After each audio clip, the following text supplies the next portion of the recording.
apakah corona itu yang buat kita susah? Bukan. Jadi kalau nggak corona kita kaya? Belum tentu. Itu sudah diatur Allah. Rezeki sudah diatur Allah. Anak lahir diatur Allah. Kita dilahir diatur Allah. Ibu mohon maaf. Ada yang sudah janda di sini? Di sini semua. Banyak kata ibu tuh. Aku tengok sini berapa orangnya perempuan, banyak berarti semua aku pikir. Saya waktu suami ada, wasilah perantara makan dari Allah itu siapa? Yang ngasih makan ibu siapa dulu masih ada suami? Perantaranya kan suami kan? Suami yang ngasih makan perantara. Sekarang suami udah nggak ada, masih makan nggak? Berarti yang ngasih makan Allah apa suami? Kalau suami yang ngasih makan, meninggal suami nggak makan. Ternyata tidak begitu. Meninggal suami, Allah kirim rezeki kita lagi, tapi lewat orang lain. Mungkin lewat anak, mungkin lewat ponakan, mungkin lewat adik, kakak, abang, atau tetangga. Allah kirim. Nggak apa yang khawatir menghadapi hidup di dunia ini. Saya sering katakan, hidup di dunia ini enjoy aja. Yang penting lurus. Nggak usah belok-belok. Apa yang dipikirkan, apa yang dikhawatirkan. Semua kita hari ini Bapak Ibu yang duduk di sini, apapun yang kita alami hari ini, nanti, besok, yang lalu, itu semua sudah ditulis Allah.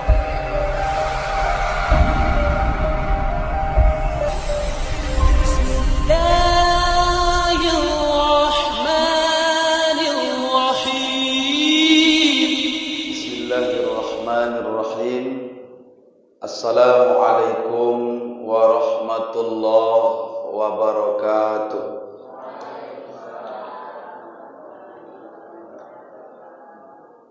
Alhamdulillahi rabbil alamin, wal aqibatu lil muttaqin, wala udwana illa 'alal zalimin. Ashhadu an la ilaha illallah wahdahu la syarika lah, al-malikul haqqul mubin. Wa ashhadu anna sayyidana Muhammadan abduhu wa rasuluh, sadiqul wa'dil amin. Allahumma salli wa sallim wa barik ala sayyidina Muhammad wa ala alihi wa ashabihi ajma'in. Subhanaka la ilma lana illa ma 'allamtana, innaka antal alimul hakim. La haula wa la quwwata illa billahil aliyil azim. Amma ba'd. Yang saya hormati dan yang saya muliakan, seluruh kepengurusan Badan Kemakmuran Masjid Babus Salam, kemudian Bapak Ibu, orang-orang tua saya, seluruh jamaah salat fardu subuh, yang insya Allah semuanya kita adalah hamba-hamba yang Allah muliakan. Bersyukur kita kepada Allah, sampai dengan detik ini Allah masih berikan kepada kita begitu banyak nikmat. Orang-orang yang hadir di rumah Allah pada subuh hari ini adalah orang-orang pilihan Allah Subhanahu wa ta'ala. Karena cuaca dingin, hujan sudah mulai turun rintik-rintik, itu lagi enak-enaknya tidur. Kalau ibu bapak mungkin sudah tidur, kalau saya sampai hari ini setengah jam pun belum ada menidurkan mata. Makanya tadi agak takut-takut jadi imam, Pak. Takutnya pas rukuk ketiduran, Pak. Kalau pas rukuk ketiduran, gimana kondisi makmum? Ustadznya kok lama kali rukuknya? Jangan-jangan meninggal pula Ustadz tuh. Tapi alhamdulillah saya sering menyampaikan sama jemaah dalam setiap dakwah meminta doa. Karena doa jemaah ini Bapak Ibu, kita tak tahu mana nanti yang diijabah Allah. Selesai dari sini Bapak Ibu, saya langsung berangkat ke Provinsi Riau. Berarti nggak tidur lagi. 12 hari insya Allah saya di Riau. Makanya kemarin Bapak minta untuk minggu semalam saya nggak bisa. Karena memang sudah ada jadwal yang ditetapkan. Alhamdulillah minggu ini Allah pertemukan kita. Mudah-mudahan pertemuan ini mengundang rahmat, mengundang berkah dari Allah Subhanahu wa Ta'ala. Salawat dan salam mari sama kita hadiahkan keharibaan kita paduka alam Rasulullah sallallahu alaihi wasallam. Allahumma salli ala sayyidina Muhammad wa ala ali sayyidina Muhammad. Mudah-mudahan semuanya kita tergolong ke dalam umat-umat beliau yang kelak mendapatkan syafaatul uzmanya di yaumil mahsyar nanti. Amin ya rabbal alamin. Bapak Ibu, orang-orang tua saya yang dimuliakan Allah, saya baru pertama ke sini. Inilah perdana. Mungkin Ibu Bapak banyak yang belum kenal saya. Tapi kalau punya handphone Bu, Pak, buka aja YouTube, ketik UAS KW mukaku yang keluar tuh. Paling atas itu ratingnya.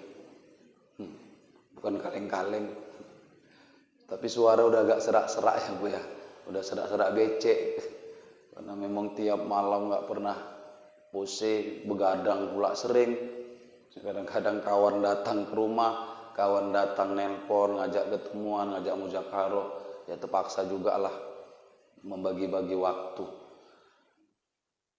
Saya tinggal di Tembung. Jadi saya tadi dari masuk tol Bandar Selamat, keluar tol Helpet. Sampai ke sini saya mutar di sana. Dari Semencirim, rupanya dari Pamtirtanadi kayaknya lebih dekat ya. Saya salah jalan. Jadi nggak apa-apalah, pengalaman banyak dijalani, banyak yang dilihat. Banyak-banyak juga tadi saya lihat lewat di pajak Pinang Baris, banyak orang dapat pelajaran juga Pak Bu. Lewat di situ banyak hikmah yang didapat. Kenapa saya bilang banyak hikmah? Lewatnya saya di situ saya lihat orang ke pajak rame-rame, ada yang bawa becak, ada yang bawa pick up, ada yang bawa sayur, macam-macam. Ya begitulah mencari nafkah. Ya Bu ya, kalau Ibu juga mungkin dulu seperti itu untuk menghidupi keluarga, menghidupi anak. Tapi alhamdulillah hari ini kita Allah berikan nikmat, mereka di sana yang mungkin sholat subuhnya ada yang lupa, ada yang mungkin telat, tapi kita masih Allah berikan waktu dan kesempatan untuk sama-sama sholat berjamaah tepat pada waktunya. Mudah-mudahan semuanya saudara-saudara kita yang sempit ekonominya, Allah lapangkan ekonominya. Saya nggak banyak yang ingin saya bahas. Ada sebuah hadis Rasulullah. Hadis Rasulullah ini mengingatkan kepada kita dengan seseorang orang yang berjasa dalam kehidupan. Kata baginda Rasulullah, "Man la yashkurun nas lam yashkurillah." Siapa yang tidak berterima kasih kepada manusia, itu orang tidak berterima kasih atau tidak bersyukur kepada Allah. Kalau dosa sama Allah, istighfar, taubat, Allah ampuni. Tapi kalau dosa sama manusia, nggak cukup dengan beristighfar. Sebelum kita meminta maaf, Allah belum ampuni dosa kita. Itulah kedudukan manusia. Kalau meninggalkan sholat, kalau meninggalkan puasa karena uzur, ini kan melanggar, tidak menjalankan perintah Allah, tapi karena uzur, bukan kesengajaan.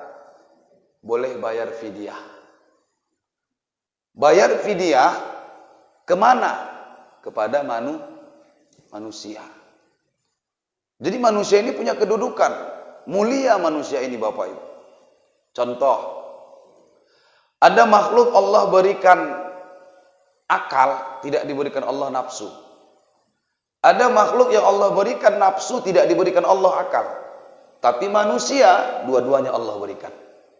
Allah berikan akal, Allah berikan nafsu. Sekarang pertanyaannya, kalau Allah berikan kepada kita hari ini akal, Allah berikan nafsu, mana yang lebih berperan dalam kehidupan kita? Akal atau nafsu? Insya Allah akal. Malaikat hanya punya akal, nafsu nggak ada. Malaikat tuh nggak pernah salah Bapak Ibu. Malaikat Israil tahu, kalaupun seandainya di Sukamaju ini ada namanya Arif 200 orang, dia tahu kok mana yang besok mau dia cabut nyawanya. Nggak akan salah alamat. Pernah Bapak Ibu dengar malaikat Israil salah cabut nyawa? Nggak pernah. Mana pernah? Malaikat itu punya akal. Akal itu apa? Gunanya takwa. Takwa. Dekat sama Allah, taat, itu akal. Beda dengan binatang. Binatang Allah berikan nafsu. Binatang, coba lihat, kalau lebaran haji, banyak masjid mau motong daging kurban, itu sapi, kambing diikat dekat masjid. Kita sholat Idul Adha, itu lembu, kambing di dekat tempat kita sholat. Kita sholat, orang tuh buang kotoran, ada mikir. Mau sholat kalian nggak peduli aku, yang penting ku buang, los. Mana ada mikir lembu tadi. Maaf, kawin pun mereka nggak akan mikir, walaupun kita rame sholat di situ. Nah itulah binatang, nggak ada akal. Tapi kalau manusia ada akal, ada nafsu. Dulu Bapak Ibu, sebelum Allah ciptakan manusia, Allah ciptakan akal sama nafsu dulu. Saat Allah ciptakan akal, Allah tanya, hai akal, ya Allah, man anta wa man ana, kata Allah. Siapa kau, siapa aku, kata Allah. Apa kata akal? Anta Rabbi wa ana abduka. Engkau Tuhanku, aku hambamu. Kemudian Allah tanya nafsu. Apa kata Allah? Man anta wa man ana, nafsu. Siapa kau, siapa aku? Nafsu bilang, anta, ana. Kau ya kau, aku ya aku. Siapa lo, siapa gua. Kan gitu kira-kira. Allah panggil malaikat ini bawa nafsu. Rendam dalam neraka. Berapa tahun direndam? Ada ulama mengatakan 100 tahun, ada yang mengatakan 1000 tahun. Rendam 100 tahun kita buat. Sudah direndam 100 tahun, dipanggil Allah lagi. Bawa nafsu menghadap lagi. Begitu menghadap, ditanya lagi sama Allah. Nafsu, siapa kau, siapa aku? Nafsu tetap bilang, anta, ana. Malaikat bawa lagi, rendam lagi 100 tahun lagi. Di dalam neraka panas pertama. Nggak mempan. Yang kedua dibawa ke dalam neraka paling dingin sedingin-dinginnya. Kalau sudah dingin sedingin-dinginnya, ujungnya panas tuh. Kayak kita berangkat ke Brastagi, kan airnya dingin tuh Pak. Waktu beruduk, basuhkan ke muka, lama-lama kok macam panas muka kita. Saking kan dinginnya itu. Diserendam lagi 100 tahun dalam neraka paling dingin, nafsu nggak mempan. Dipanggil Allah 3 kali. Ditanya sama Allah lagi, siapa kau, siapa aku? Kau ya kau, aku ya aku. Kalau orang mendeling, ada orang mendeling ini Pak. Orang mendeling bilang bejogal. Udah direndam pun nggak mempan, disiksa nggak mempan. Malaikat pun bingung, ya Allah, neraka paling panas sudah. Neraka paling dingin sudah. Ini mau kemana lagi direndam? Kata Allah, rendam ke dalam neraka nahar. Neraka lapar. Direndam dalam neraka lapar. Nafsu menjerit-jerit. Akhirnya tiba masanya Allah panggil. Baru Allah tanya lagi, man anta wa man ana. Nafsu baru bilang, anta Rabbi wa ana abduka. direndam dalam neraka lapar. Ini menunjukkan kepada kita Bapak Ibu bahwa nafsu itu hanya bisa diredam dengan banyak menahan lapar. Artinya berpuasa. Makanya nafsu itu bisa diredam. Bukan dihilangkan. Kalau dihilangkan nggak selera makan nanti Bapak Ibu. Nggak mungkin dihilangkan. Nafsu itu nggak mungkin dihilangkan. Tapi diredam. Dinetralisir. Nah, ini nafsu. Jadi Allah berikan kepada kita akal, Allah berikan kepada kita nafsu. Kalau seandainya kita tahu Allah berikan akal, sebenarnya apa fungsi akal yang Allah titipkan ini? Maka dalam kitab Nasaihul Ibad, di situ dijelaskan ada sebuah ucapan dari Nabi Daud alaihi salam. Apa kata Nabi Daud? Nabi Daud bilang, haqqun alal aqil an la yastaghilla illa bitalas. Hak orang-orang yang berakal itu tidak harus disibukkan illa bitalas, kecuali hanya dengan 3 saja, kata Nabi Daud. Pertama, tazawudin lima'at.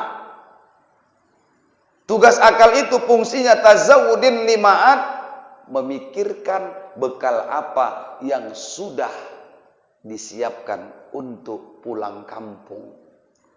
Pulang kampungnya kampung abadi, bukan kampung di dunia.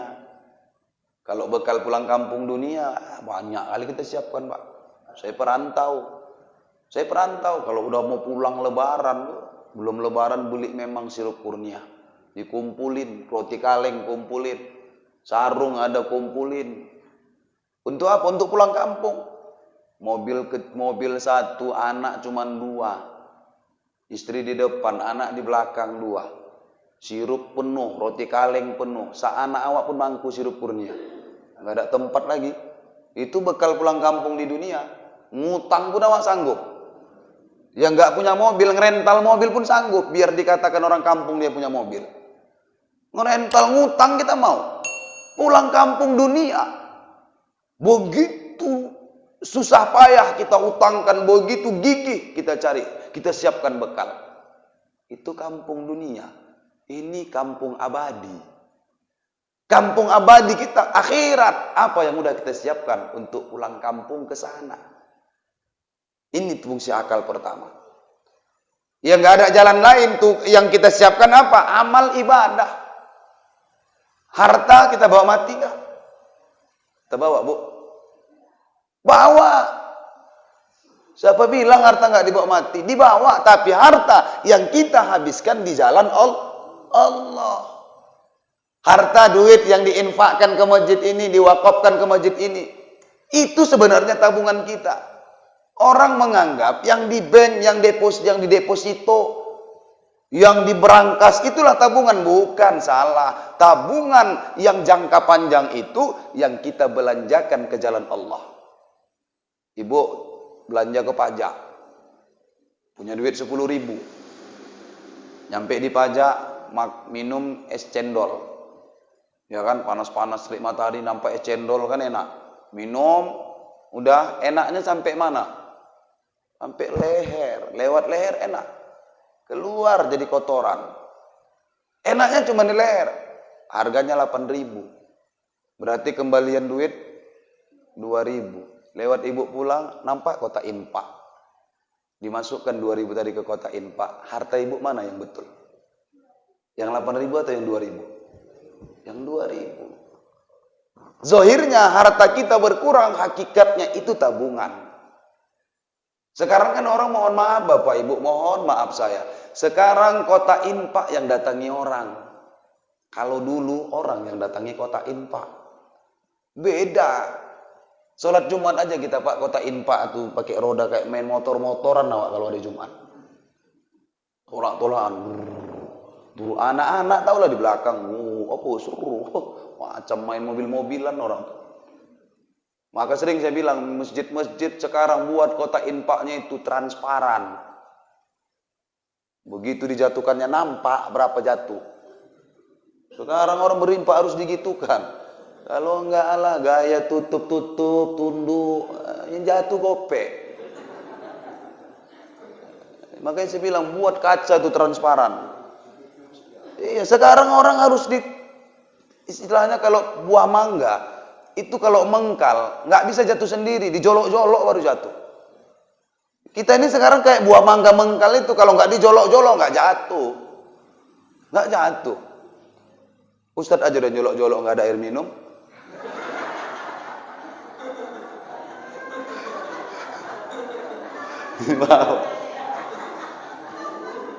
Soalnya sudah serak-serak itu kan Pak.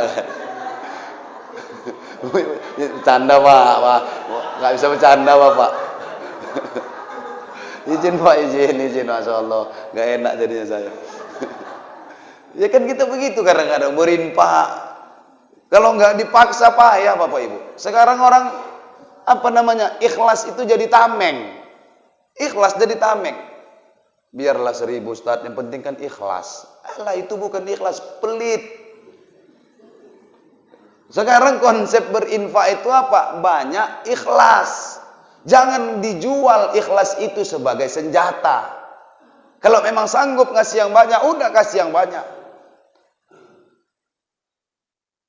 Kalau kita masuk ke dalam surga, surga itu nikmat biasa atau luar biasa, Bu? Nikmat biasa atau luar biasa, Pak? Luar biasa. Nikmat luar biasa nggak bisa dimasuki orang yang ibadahnya biasa-biasa. Ibadah harus luar biasa. Nah ini sekarang kan orang harta takut aja habis. Memang betul lah kata Rasulullah, yakbaru ibnu Adam wa yakbaru ma'ahusnani. Bertambahnya usia anak Adam, maka ada 2 yang bertambah kata Rasulullah. Ternyata manusia itu semakin tua semakin berkurang yang lain, cuma 2 bertambah. Penglihatan berkurang, makin tua makin berkurang nggak Bu? Kurang. Pendengaran kurang. Mak saya kalau saya telepon, mak saya di kampung pesisir Labura, dari Tanjung Balai 2 jam lagi ke dalam. Jalannya Bapak Ibu mohon maaf cuma 20 kilo dari Tanjung Balai. Tapi 5 jam Pak nempuhnya. Bayangkanlah itu, macam mana bentuk jalannya itu. Kampung kami lah orang-orang yang cinta tanah air. Kenapa? Saking kan cinta tanah airnya, jalan kami pun tanah berair. Makanya sering kalau saya pulang kampung saya buat status tuh, cinta tanah air. Ya, tanah berair jalannya. Mobil tuh muter balik ke belakang. Masya Allah, syukron Pak. Jadi nggak enak saya jadinya. Nah, ini panas betul nih Pak. Bapak suruh aku minum nyonyot. Aku bukakan dulu biar agak dingin. Sampai mana tadi Pak? Tanah air. Sampai pulang ke kampung saya itu begitu. Jadi Bapak Ibu kan nggak ke situ tadi. Tanah air itu kan sampingan dari itu, tambahan. Itulah aku kalau udah ceramah kemana-mana itu lupa baliknya. Baliknya ke infak lagi lah. Jadi orang berinfak itu kadang-kadang dipaksa. Kita ngakunya hari ini Bapak Ibu nggak sayang sama harta, padahal sayang. Nabi sudah bilang, manusia bertambah tua cuman 2 saja yang bertambah, yang lain kurang. Nah, itu saya bilang tadi. Mak saya kalau nelpon, Rip, kau di mana? Ini mak lagi di rumah. Cerita, tiba-tiba, apa kau bilang? Putus-putus jaringan, kurasa nggak bagus sinyal kau. Sinyal di Medan disalahkannya. Di kampung tower cuma 1, di Medan banyak gitu tower. Sinyal awak yang di Medan disalahkan. Mak jangan sinyal salahkan, kuping mak yang bermasalah, aku bilang. Dulu waktu muda pendengarannya jelas. Bertambah tua berkurang nggak Bu? Kurang. Penglihatan dulu waktu muda 20 meter udah nampak. Sekarang 30 cm pun udah nggak nampak. Dekat udah. Kok siapa kau? Nggak tanda nenek sama aku nek. Anak si Fulan. Oh iya kalau kau sebutkan nama yang mak kau baru aku tanda. Nggak nampak aku lagi muka kau. Tapi kalau duit tahu nenek duit berapa nek? Duit 50 nih. Manusia itu begitu. Semakin tua semua berkurang. Dulu waktu muda jalan gagah. bertambah usia bungkuk. Badan kekar, bertambah usia badan susut. Tenaga kuat, semakin tua makin melemah. Itu orang manusia. Semua berkurang. Yang dua bertambah itu apa? Pertama yang bertambah kata Rasulullah, hubbul mal, bertambah cinta kepada harta. Ternyata manusia itu tambah tua tambah cinta sama harta. Kita sering duduk di depan rumah, tengok anak awak, dalam hati ngomong, nanti kalau aku meninggal siapa lah nafkahi anakku nih. Kadang-kadang mau gitu Pak.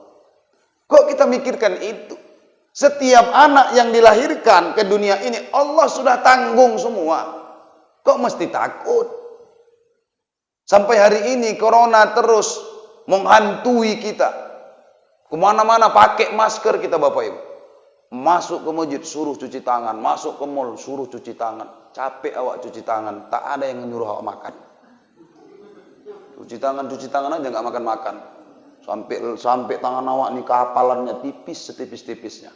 Pertama corona, ya Allah masuk ke masjid nggak ada ambal. Sebelum masuk ditahan dulu, ada kotak. Dalam kotak disuruh pula lagi awak mutar-mutar. Disemprot dari atas, basah Bu. Masuk ke masjid AC full, dingin. Nggak ada pula lagi ambal. Kaki ini dingin mijak semen, mijak keramik. Pulang ke rumah aku bilang sama biniku, Dek, kayaknya abang ini mati besok gak karena corona, Dek, aku bilang. Gara-gara apa lagi? Rupanya bang, masuk angin kurasa nanti aku mati nih. Kenapa? Tiap malam dingin aja kurasa di masjid, gak ada ambal, AC, disemprot awak dari luar sebelum masuk. Dan gara-gara corona dulu begitu. Ditakut-takuti kita kan. Sangkinkan susahnya hidup kita karena corona. Semua orang hampir jadi pedagang. Semua dijualinya Pak. TV jual, kulkas jual, semua jadi pedagang. Ya, tengok nggak ada duit lagi, ada TV jual. Apalagi yang bisa dijual, kereta ada jual. Kan jadi pedagang tuh namanya. Semua. Apakah corona itu yang buat kita susah? Bukan. Jadi kalau nggak corona kita kaya, belum tentu. Itu sudah diatur Allah, rezeki sudah diatur Allah. Anak lahir diatur Allah, kita dilahir diatur Allah. Ibu mohon maaf, ada yang sudah janda di sini. Di sini semua. Banyak kata ibu tuh. Aku tengok sini berapa orangnya perempuan, banyak berarti semua aku pikir. Saya waktu suami ada, wasilah perantara makan dari Allah itu siapa? Yang ngasih makan ibu siapa dulu? Masih ada suami. Perantaranya kan suami kan? Suami yang ngasih makan, perantara. Sekarang suami udah nggak ada. Masih makan nggak? Berarti yang ngasih makan Allah apa suami? Kalau suami yang ngasih makan, meninggal suami nggak makan. Ternyata tidak begitu. Meninggal suami, Allah kirim rezeki kita lagi, tapi lewat orang lain. Mungkin lewat anak, mungkin lewat ponakan, mungkin lewat adik, kakak, abang, atau tetangga. Allah kirim. Nggak apa khawatir ngadapi hidup di dunia ini. Saya sering katakan, hidup di dunia ini enjoy aja. Yang penting lurus. Nggak usah belok-belok. Apa yang dipikirkan, apa yang dikhawatirkan? Semua kita hari ini Bapak Ibu yang duduk di sini, apapun yang kita alami hari ini, nanti, besok, yang lalu, itu semua sudah ditulis Allah. Imam Ibnu Athaillah Syakandari mengatakan dalam kitab Al-Hikamnya, ikhtiar manusia tidak akan bisa untuk menyingkap tirai takdir. Mengintip-ngintip takdir nggak bisa. Kalau tahu kita pulaknya takdir kita, udah enak kali lawak Bapak Ibu. Tahu awak mati naik pesawat, nggak usah naik pesawat. Tahu awak mati di laut, nggak usah main-main ke daerah laut, di gunung aja awak nggak mati-mati. Ya kan? Itu takdir Allah lindungi. Sehebat apapun kita nggak bisa kita intip takdir kita seperti apa. Nah inilah kita. Jadi manusia itu semakin tua hanya dua yang bertambah. Pertama, bertambah cinta dengan harta. Yang kedua, watul umur, berangan-angan punya umur panjang, takut mati. Takut mati. Bilang sama cucu, Nek, kan kalau awak nenek bilangkan ke cucu kan manggilnya nenek juga. Cucunya dipanggil nenek. Sini nek, kan gitu. Padahal dia neneknya, cucunya dipanggil sini nek. Cucunya pun bingung. Aku manggil apa nek? Nenek sama aku manggil nenek. Gak mungkin cucu bilang, iya cu, kan gak mungkin. Sini nek, tengok. Nanti kalau kau mau nikah nanti sempat nggak nenek ya nengok kau nikah? Wah keluar tuh ucapan. Nanti anakku nikah nih, nanti aku nggak jadi walinya ya. Keluar pak. Kan seolah-olah kita takut mati. Kok itu yang diurus? Ya manusia makin tua itu makin takut, ingin berangan-angan umurnya panjang aja. Itu manusia. Semakin tua, semua berkurang, hanya dua yang bertambah.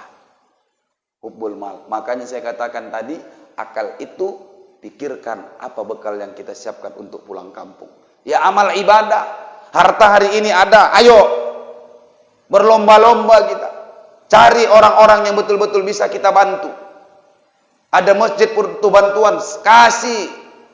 Gak usah takut-takut, Bapak Ibu yang dimuliakan Allah. Kalau ada orangnya, tolong bawa ke hadapan saya. Satu orang saja yang gara-gara berinfak, gara-gara berwakaf, gara-gara berzakat, bersedekah, hidupnya miskin.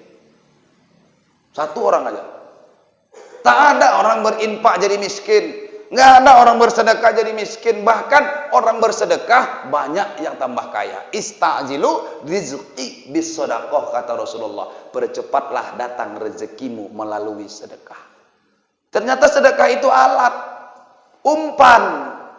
Sekarang kan kita ini harus dikasih umpan, diiming-imingi. Kayak anak-anak tuh kau ngaji kok nggak? Males. Mak kasih kau goceng. Nggak apa-apa, kalau mak kasih goceng aku mau ngaji. Kan anak-anak gitu, diiming-imingi dulu, baru mau ngaji.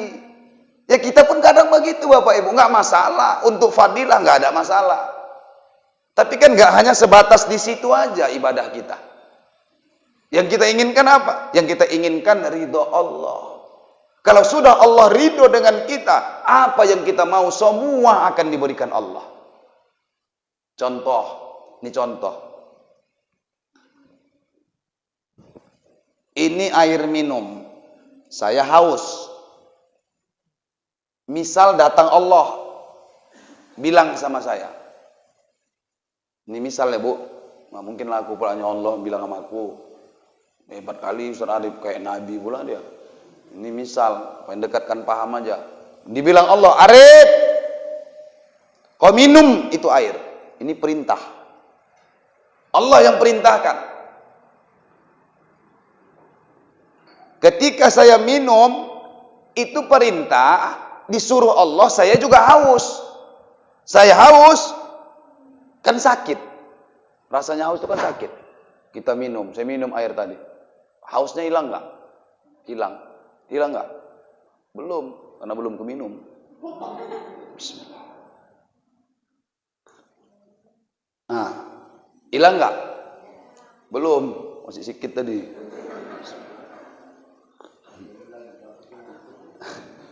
Baru 2 kali. Kalau Nabi kan suka ganjil. Nabi itu suka 3 kali, paling kecil yang sedikit. Dia ganjil-ganjil lah. Hilang haus. Nikmat enggak? Nikmat. Kan udah dapat nikmat itu. Tiba-tiba karena Allah suruh, saya bilang sama Allah, ya Rabb, kau kan ngomong, la in syakartum la azidannakum. Kalau kau bersyukur akan kau tambah. Kalau aku bersyukur kau tambah. Udah ku minum ini airmu, udah ku perintah, udah perintahmu udah ku jalankan. Sekarang mana nikmat selanjutnya? Kan janji kau akan ku tambah. Mana nikmat selanjutnya? Beradab enggak dia kepada Allah? Padahal dia ngasih air itu, kita haus. Hilang haus tadi udah dapat nikmat. Tiba-tiba minta lagi nikmat. Udah dapat nikmat, minta lagi nikmat. Kan enggak beradab. Itu maksud saya. Jangan ibadahnya hanya sebatas seperti anak-anak aja, enggak. Kalau untuk motivasi enggak ada masalah. Ibu-ibu sekarang mohon maaf ya Bu, mohon maaf. Banyak ibu-ibu kadang-kadang kalau saya ngisi pengajian, banyak yang tanya, Ustadz, kalau mau cepat naik haji, kira-kira umroh apa amalannya Ustadz? Minta amalan. Saya kasih, baca surat Al-Waqiah. Habis sholat subuh, baca 40 hari. Jangan tinggal. Habis sholat subuh, habis sholat isya, baca surat Al-Waqiah. Jangan ada tinggal. 1 hari pun jangan tinggal. Udah dibaca 40 hari Ustadz, gak berangkat juga. Tambah surat Al-Kahfi. Udah aku baca juga, aku tambah sama Al-Kahfi. Gak berangkat juga Ustadz. Baca surat Tanah. Tengok ukurannya, jual. Berangkat. Kan orang begitu sekarang, mau instan aja kan. Ya enggak, jangan begitu ibadah. Nah, jadi hari ini kadang-kadang kita seperti itu. Mau instan, mau cepat. Ada lagi ibu-ibu bilang, Ustadz aku kan jualan. Kira-kira ada nggak doa Ustadz, doa supaya buat daganganku laris? Ya istilahnya kayak pelaris gitulah Ustadz. Kata ibu tuh. Saya bilang, Pak, Bu, aku pun jualan. Kalau aku tahu, Bu, elokan aku make, ngapa ibu kasih? Aku bilang, biar laris juga jualanku. Ibu ku kasih pelaris, sementara aku jualanku nggak laris-laris, nggak laku-laku. Aku bilang. Yang aneh-aneh kadang diminta orang. Ibu-ibu ngaji subuh gini, ada di salah satu komplek, tapi ibu tuh nggak tinggal di komplek, rumah dia di luar komplek, cuman masjidnya dekat ke komplek daripada di masjid yang di luar komplek. Subuh-subuh tiap pengajian datang, naik kereta. Suatu hari datang dia ngadap, selesai ceramah dia datangi saya, Ustadz saya boleh minta doa? Apa mau ibu? Saya kan begini Ustadz, diceritai Pak, saya begini Ustadz, nanti kan saya kalau minggu itu subuh datang rumah saya di luar komplek Ustadz. Di luar komplek ada masjid, ada, tapi lebih jauh lagi Ustadz, lebih seram lagi. Mendingan di komplek, masuk lewat, udah nyampe pos satpam, udah aman ke dalam. Tapi mendapatkan pos satpam itu kadang-kadang takut juga loh Ustadz. Maksud ibu, ya takutlah khawatir Ustadz naik kereta, sekarang kan di Medan banyak begal. Jadi mau ibu apa? Doakanlah saya Ustadz bisa beli mobil. Kita beli mobil Pak. Oh gitu Bu, iya. Gini aja Bu, sama-sama kita berdoa. Karena aku pun belum punya mobil, aku bilang. Jangan pula ibu berdoakan ibu dapat mobil, aku nggak punya mobil. Ya udah sama-sama kita berdoa, sama-sama ngaminkan. Alhamdulillah Pak. Kelang 3 bulan, ibu tuh dapat, saya dapat. Cuman bedanya ibu tuh baru, aku second. Itulah nggak enaknya kan, awak yang berdoa, ibu tuh dapat baru. 3 bulan kemudian nggak datang lagi ibu tuh ngaji. Ku tanya sama jemaah, ibu yang datang kemarin minta doa mana Pak? Oh Ustadz, kata emak jawab dari sudut. Kenapa Bu? Ibu itu sekarang setiap hari Sabtu, udah bersih-bersih Ustadz, udah bersih-bersih mobil, masukkan barang ke Danau Toba. Akan minggu di sana, karena mobil baru. Saya mau tanya, mobil yang dikasih Allah itu nikmat atau azab? Nikmat atau azab Pak? Nikmat atau musibah? Musibah, bukan nikmat itu. Dapat nikmat, buat jauh dari Allah, itu bukan nikmat. Ada musibah diberikan Allah, tapi musibah itu buat kita dekat sama Allah. Musibah apa nikmat yang itu? Itu baru nikmat. Ada gara-gara corona 2 tahun, bisa hafal Quran 20 juz. Dulu waktu nggak ada corona, nggak bisa ngapal-ngapal Quran, nggak ada waktu. Semenjak corona, PPKM, jarang keluar kemana-mana. Waktu banyak di rumah. Suntuk, dimanfaatkan baca Quran. Bukan main skater. Oh, sibuk skater aja sekarang. Big win. Mega win. Super win. Ada-ada aja. Tahu kalian, orang ini tahu nih, tahu. Itu Pak, Ibu, mohon maaf, anak-anak kita yang main itu larang. Bapak. Itu bukan game orang Islam, tapi pakai istilah Islam. Nauzubillah min dzalik. Pakai istilah Islam, Pak. Pagi-pagi nanti dapat sedekah. Ada sedekah. Sedekah itu konsep Islam. Istilah Islam kok dipakai-pakai sama game-game orang gamenya itu. Tahu Bapak Ibu kalau suara main gamenya macam lagu pampir. Aku tahu, aku download memang. Aku download itu supaya aku tahu. Kalau nggak aku download, aku nggak tahu kayak mana ceritanya, macam mana sebenarnya permainan itu. Ya ku download, habis ku download ku hapus lagi. Tapi ku mainin juga lah sempat. Lama-lama mikir aku dijual-jual belikan chipnya sama orang. Oh, di sini udah judi. Setiap alat yang digunakan untuk judi, maka ada sebagian ulama mengatakan haram itu kita mainkan. Makanya banyak ulama-ulama tasawuf nggak mau main catur, Pak. Kenapa? Karena catur banyak digunakan orang untuk berjudi. Main biliar, olahraga, betul. Tapi digunakan orang untuk main judi. Makanya kalau ulama-ulama tasawuf itu orang-orang warok nggak mau tuh main catur.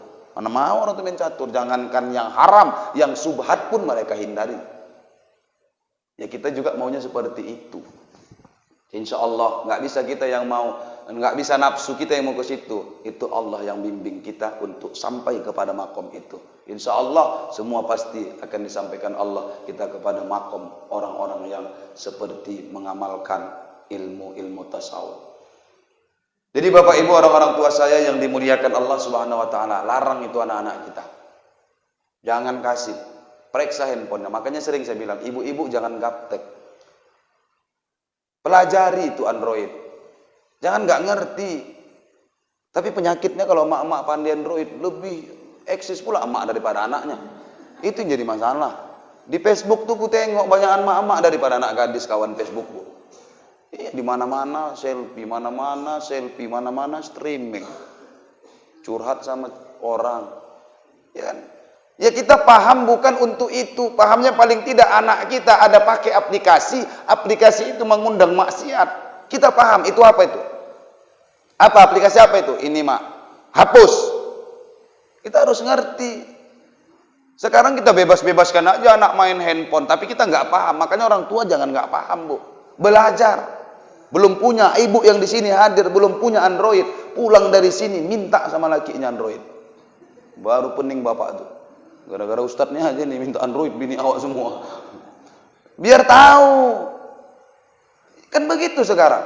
Orang tua nggak tahu dibodoh-bodohi sama anak. Apa tuh komenkan? Biasa mak belajar bahasa Inggris ini translate. Noko-noko orang tua.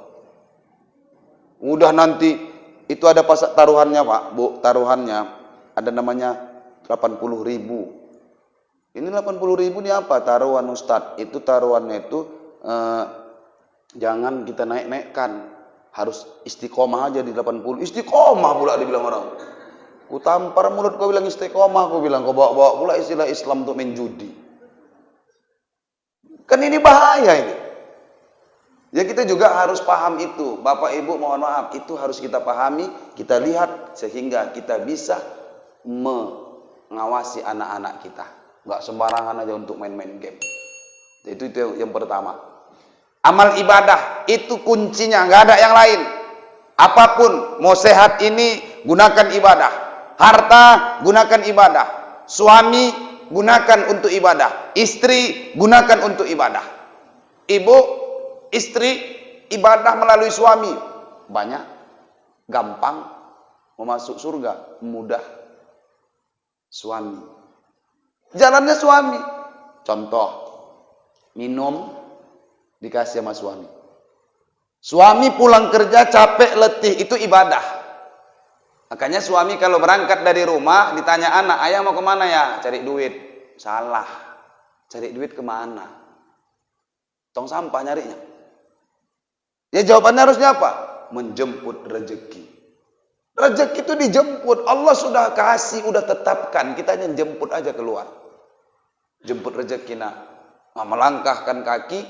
Bismillahi tawakkaltu alallah la haula wala quwata illa billah. Pulang suami bekerja, niatnya ibadah. Ibu sebagai istri lakukan ibadah ibu. Apa ibadah? Paling tidak mampu buatkan minuman untuk suami.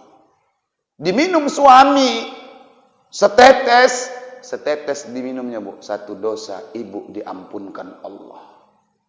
Istighfar tengah-tengah malam belum tentu. Allah, astagfirullah. Belum. Itu pun kadang malas kita istighfar. Ibu istighfar. Mau tengah malam istighfar, mohon maaf kalau nggak wirid, nggak istighfar. Di wirid aja istighfar. Itu pun nengok-nengok gorden orang banyak. Astagfirullahaladzim, astagfirullahaladzim.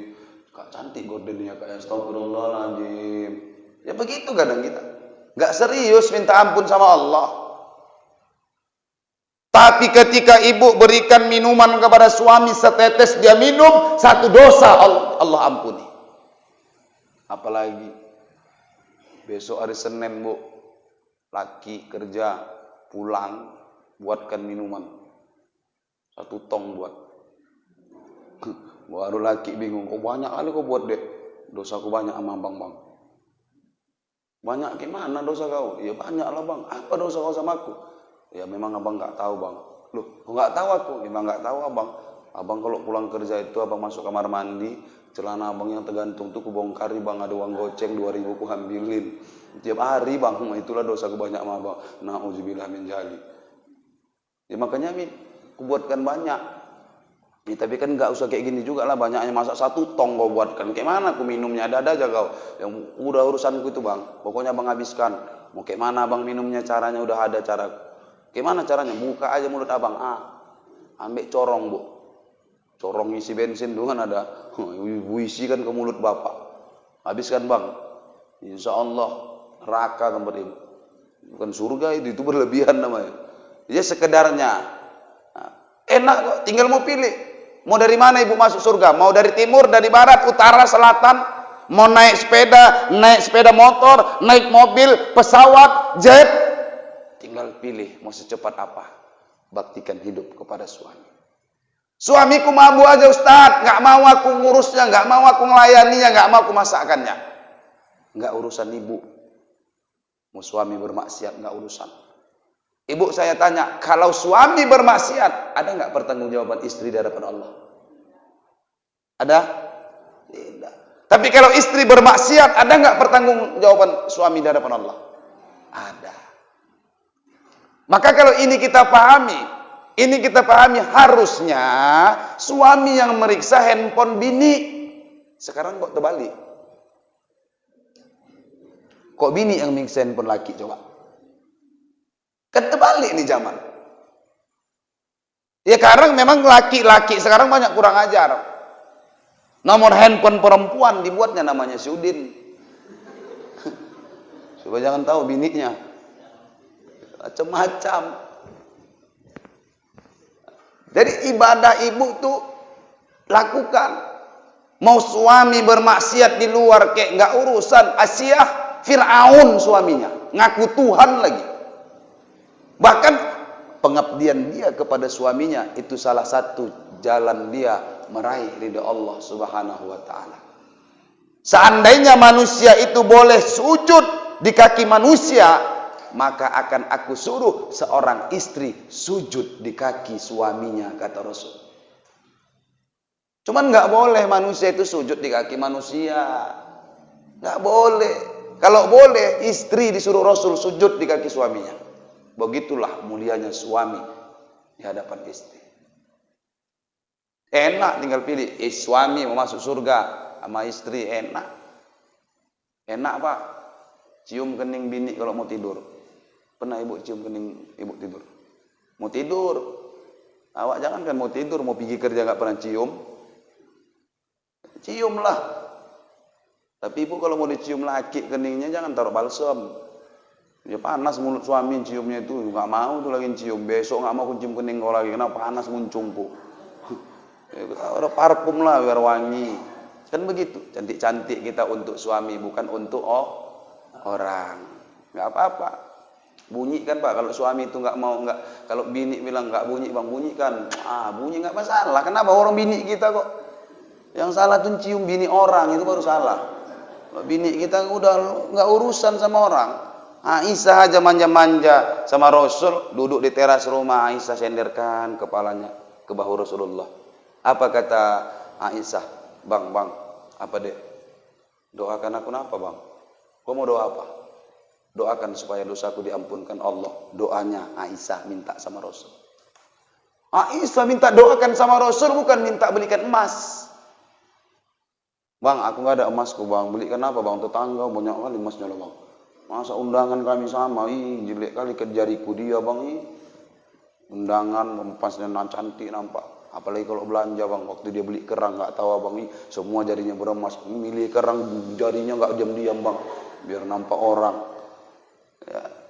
Aisyah enggak itu dia minta, Bang doakan aku supaya Allah ampuni dosa. Maka Rasulullah berdoa, ya Rabb ampuni dosa istriku Aisyah. Dosa yang lalu maupun dosa yang akan datang, dosa yang terlihat maupun tidak, dosa yang sengaja maupun tidak dia sengaja. Amin, kata Aisyah. Sudah didoakan Rasul, apa kata Rasulullah? Dek, senang aku doakan. Ya senanglah Bang. Ya bermanja-manja istrinya sama Rasul. Kenapa hari ini para suami dan istri udah tua, udah usia lanjut, nggak pernah lagi bermesra-mesraan? Gengsi. Jangan depan cucu. Ini gengsi, malu. Alah, pegangan tangan aja kakek sama nenek.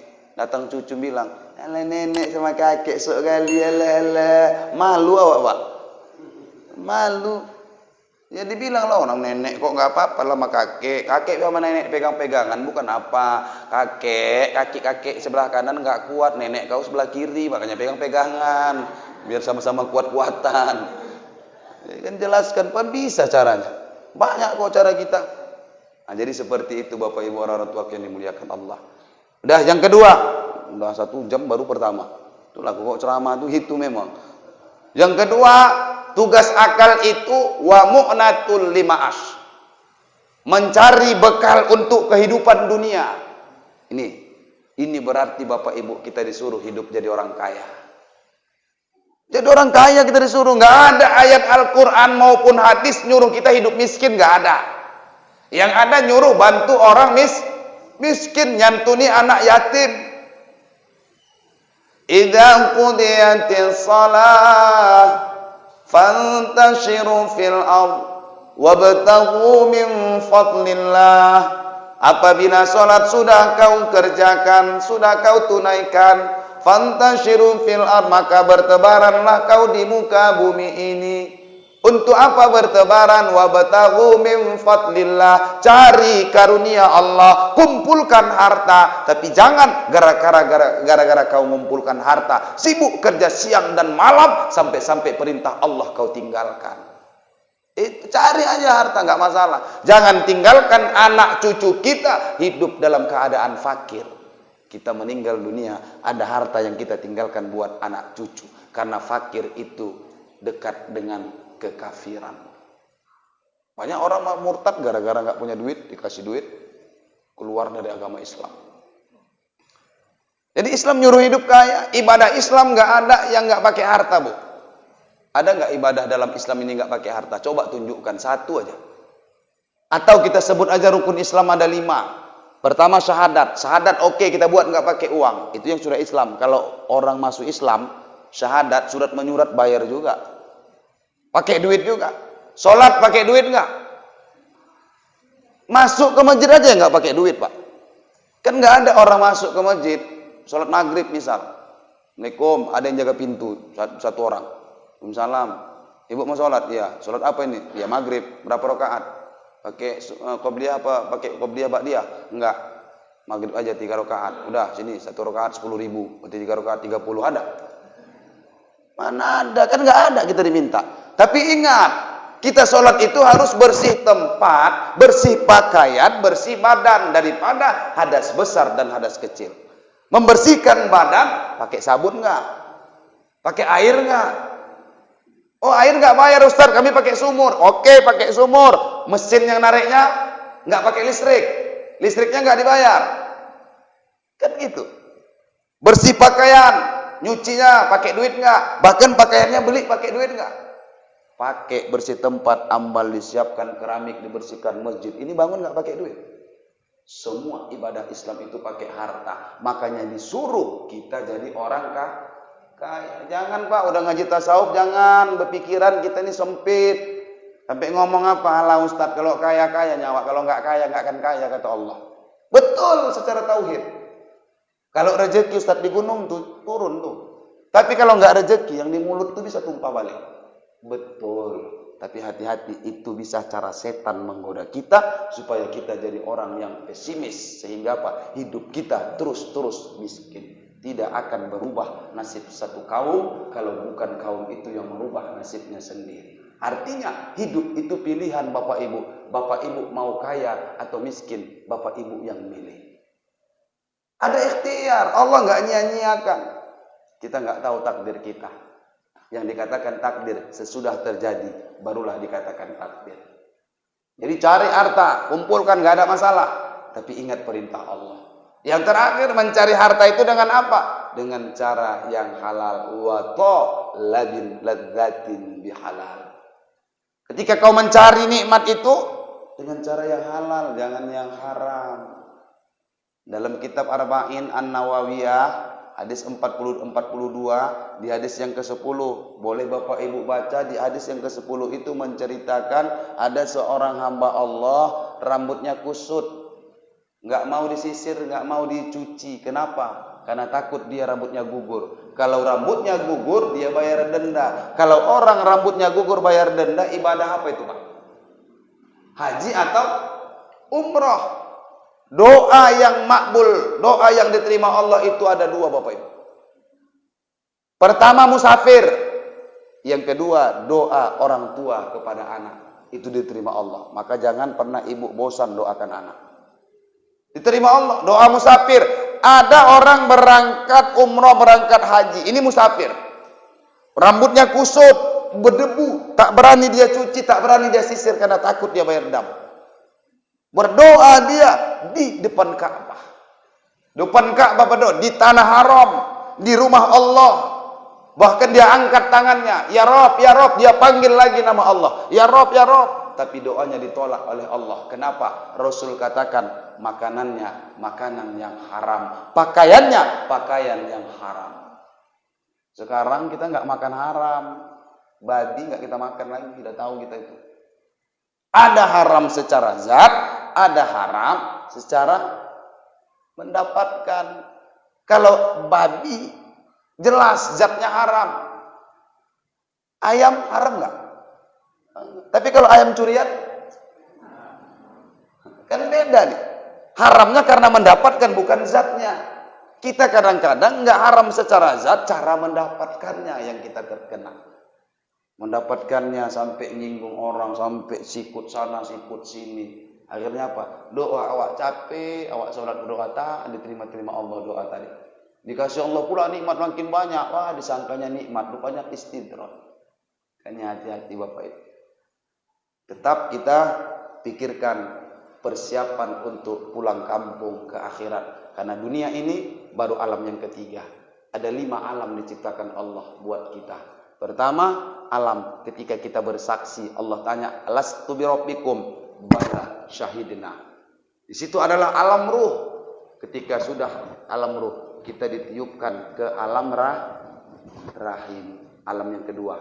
Sesudah alam rahim, kita dikeluarkan ke alam dunia. Alam dunia ini baru alam yang ketiga. Habis ini kita akan masuk ke dalam alam barzah. Kubur, barzah. Habis itu kemana lagi? Alam akhirat. Berarti dunia ini baru alam yang ketiga. Ada berapa alam lagi yang akan kita lewati, Bu? Ada 2 alam lagi. Maka hidup kita ini masih panjang. Di dunia ini pendek, tapi nanti di akhirat hidup berkekalan. Maka dunia ini adalah tempat meninggal, bukan tempat tinggal.